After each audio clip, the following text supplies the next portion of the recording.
Hey everyone, welcome back. We know you're struggling out there because we sure as hell are too. Today we're going to discuss an important topic that affects millions, if not billions, of people around the world. How our focus on work is making us all depressed and miserable. Let's jump into some statistics. According to two studies, 300 million people are affected by depression in the US. 7.5% of adults experienced at least one episode of major depression in the past year. And a second study shows 80% of American workers feel stressed on a job and is the top source of stress. They hone in on some of the main causes, so the correlation between work depression and what causes us to be stressed, anxious, and depressed. Of course, lack of autonomy, job insecurity, long hours, tight deadlines, high workloads, or no workloads, trying to look busy, which is sometimes harder, lack of support from supervisors and colleagues, workplace conflicts, harassment, bullying. And here's the point I want to make for this video.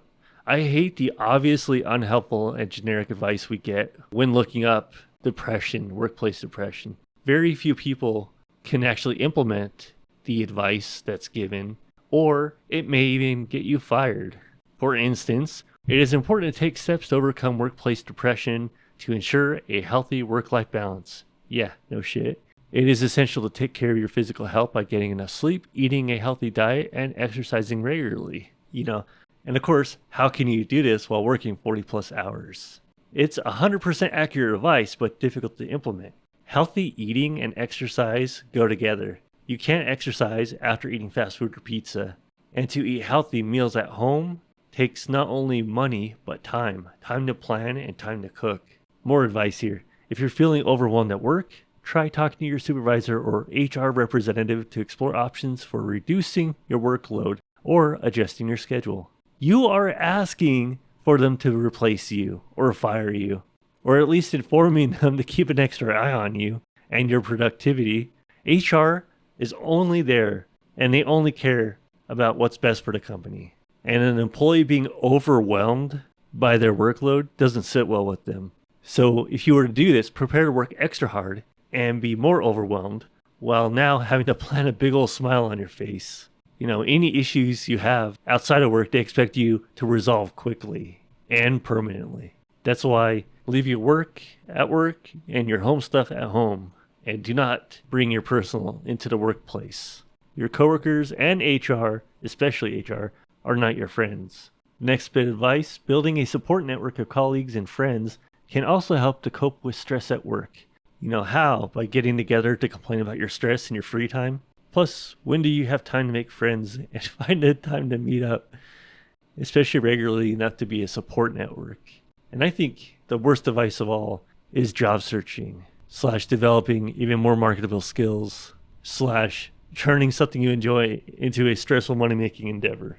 You would just be replacing your terrible job with a potentially worse one that may force you to work overtime if you're not already, or is short contract work, and you may be fired for no reason at all.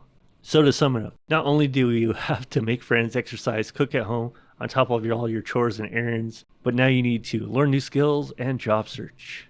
And of course, if you've tried job searching at all, you know what hell it is.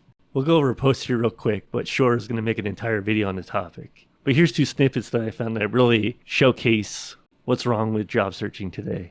It's not in my job description. It should be in your job description. You should be choosing jobs based on the job description, right? And they should be paying you based on the job description. But here they can throw anything at you. And this was just the worst. Diner, if you were looking to work in a diner, you get this ad for the Westbrook Dairy Queen. $16 to $21 an hour. Of course, they're going to give you the $16 an hour. It says a good health insurance plan is available for any full-time employees, but they're going to keep you just short of that full-time hours, so you don't receive that. And of course, you're not going to be making any tips like you would at an actual diner. This is blatant false advertising. The person who wrote this ad, they say, no experience necessary. Customer interaction is a big part of the job, but we will be making shakes, blizzards, and ice cream cones. It is messy, but we try to keep the environment as laid back and chill as we possibly can. When people ask me how it feels to work here, I tend to tell them that this job feels a lot like working at a diner. You're always helping someone, cleaning something, or just getting prepped? No, it sounds like you're working at fast food, not a diner. And of course, a good health insurance plan is available for any full-time employee after 90 days on the job. 3 months. 3 months. You're working for 3 months and you don't get health insurance. And a management position is available for the right candidate, which, they'll probably be making $20 themselves. And then let's go down to the benefits. Paid training. Paid training. If you're working, you should be getting paid. Paid training is not a benefit. And then once you get through all the terrible job ads, you're going to have to go in and start applying and doing interviews.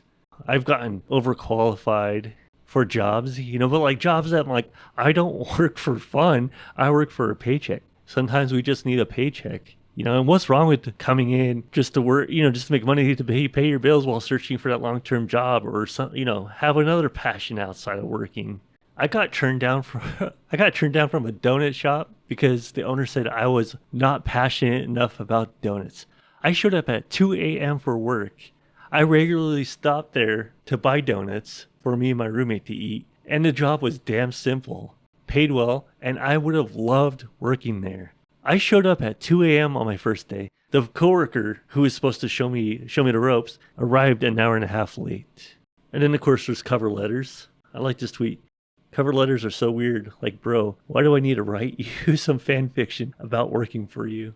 And I feel like this should be another video too. Self-help books. All the self-help advice pretty much summed up is you only have yourself to blame. They are hope vampires. You are on the grind wheel and you'll never be able to get off. It's a cycle of job hop, skill building, certifications, job searches, promotions, layoffs, continuing education, updating a resume, updating LinkedIn, continuously building and maintaining a network, which is a whole nother skill that you need. But what's the true solution? The only true solution is to eliminate that source of stress and get off that endless grind. We need to move beyond trading our time for mere survival. With our technology, intelligence, and ingenuity, we should be far beyond most manual labor.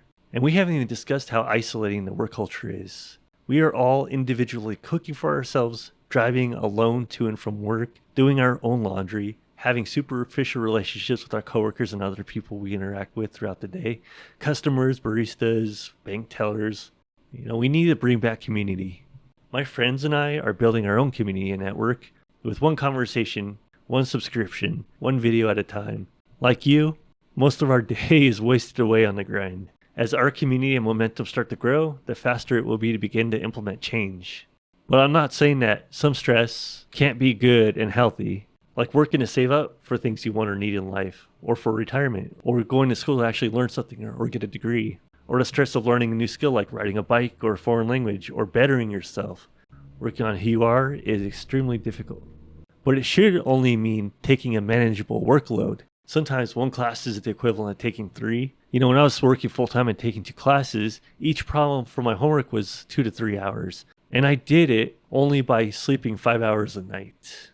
So to sum it all up, trading one 40-hour job for another is not the way. I could work at Dairy Queen for $60 an hour, or I could have gotten my bachelor's degree in science, computer science, be in debt, and still need to learn more skills, all to make $25 an hour.